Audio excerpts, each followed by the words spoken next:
लोहा खा गया घुन। एक बार की बात है, दो व्यक्ति थे जिनका नाम था मामा और फूफा।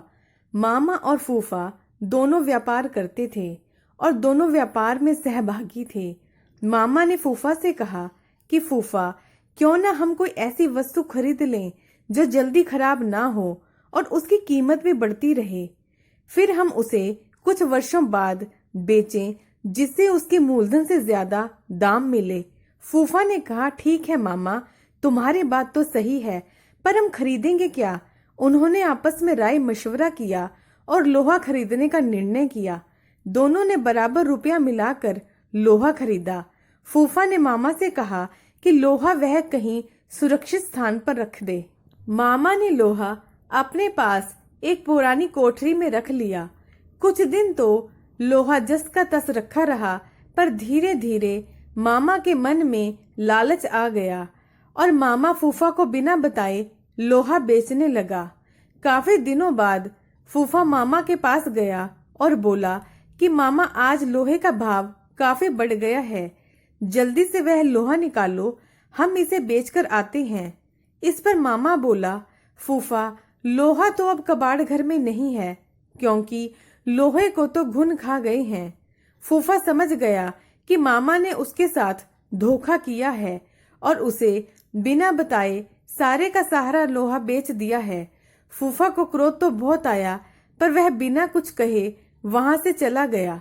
इस घटना के कुछ दिनों बाद फूफा मामा के पास आया और बोला, मामा, एक बारात में जा रहा हूँ, बड़ा अच्छा इंतजाम है, अकेला हूँ, चाहो तो अपने लड़के को मेरे साथ भेज दो, इसकी भी मौज हो जाएगी और कल सुबह तक हम वापस भी आ जाएंगे। मामा बोला, क्यों नहीं, बेशक, तुम मेरे लड़के को अपने साथ लेकर जाओ और हाँ, इसे बारात में अच्छी तरह खाना वाना खिला देना। फूफा बोला, यह भी भला कोई कहने की बात है मामा, तुम निश्चिंत रहो। इस तरह 2 दिन बीत गए। मामा का लड़का अभी तक घर वापस नहीं आया। मामा को बहुत चिंता हो गई कि अभी तक उसका लड़का घर वापस क्यों नहीं आया। वह अपने लड़के के बारे में जानने के लिए फूफा के पास गया और बोला, फूफा, मेरा लड़का कहाँ है? वह अभी तक घर वापस क्यों नहीं आया? फूफा ने कहा कि क्या बताऊं मामा, रास्ते में एक चील तुम्हारे लड़के को उठाकर ले गई। मामा बोला, ये कैसे हो सकता है? भला कोई चील 12 साल के लड़के को उठाकर कैसे लेके जा सकती है? सीधी तरह मेरा लड़का मुझे वापस करो, नहीं तो मैं राजा भीम के पास जाऊंगा। फूफा बोला, ठीक है मामा, चलो राजा जी के पास चलें, अब वही न्याय करेंगे।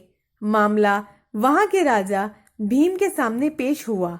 राजा भीम ने सारी बात सुनी और आश्चर्यचकित होते हुए फूफा से कहा कि देखो फूफा, तुम झूठ बोल रहे हो। भला कोई चील 12 वर्ष के लड़के को उठाकर अपने पंजों से आसमान में कैसे लेके जा सकती है? इस पर फूफा ने उत्तर दिया कि कथा कहूं कथा वाली, सुनो राजा भीम, लोहे को तो घुनन खाए तो लड़का ले गया चील। इस पर राजा भीम सब समझ गए और उन्होंने मामा को आज्ञा दी कि वह फूफा का लोहा वापस कर दे और फूफा को कहा कि वह लड़के के मामा के पास वापस पहुंचा दे।